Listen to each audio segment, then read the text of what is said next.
La chance et l'honneur d'être avec Sophie Yannikopoulos, directrice générale d'Adobe France. Bonjour Sophie. Bonjour. Alors le contexte quand même pour les marketeurs, il n'est pas simple. Hyper choix, hyper information. Comment vous chez Adobe vous accompagnez justement des notions de brand visibility jusqu'à l'expérience client, la personnalisation? En fait, on essaie de simplifier exactement ce que tu dis en trois piliers. On explique qu'aujourd'hui, la façon de voir, de simplifier le marketing, c'est de dire d'un côté, il y a ce qu'on appelait avant le parcours client, donc on appelle ça maintenant l'engagement client. Il y a la notion de création de contenu à l'échelle, donc le mot barbare pour Adobe, c'est Content Supply Chain.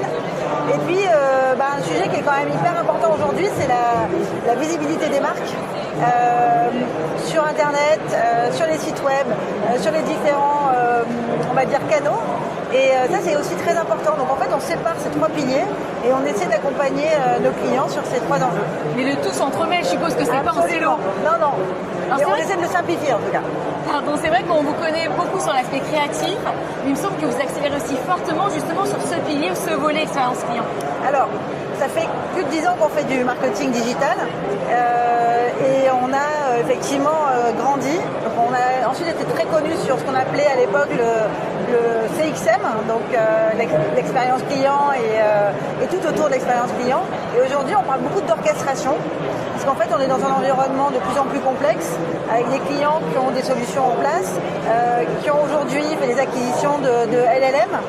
Et l'enjeu pour les marketeurs, c'est de savoir orchestrer tout ça.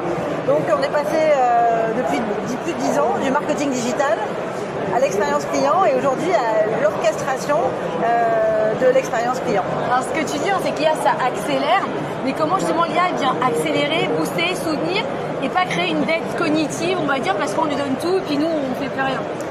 Eh bien, en fait, il y a vraiment une notion de savoir gérer l'humain et l'agent.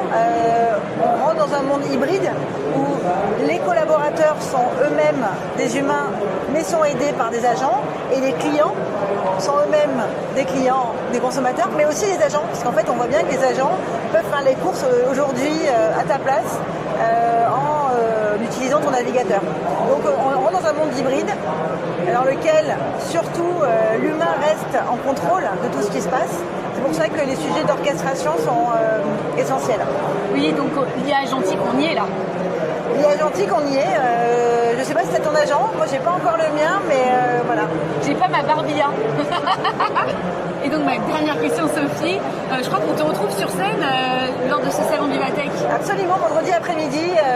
On a un événement un peu sympa où c'est le CMO qui est dans le hot seat. Et donc,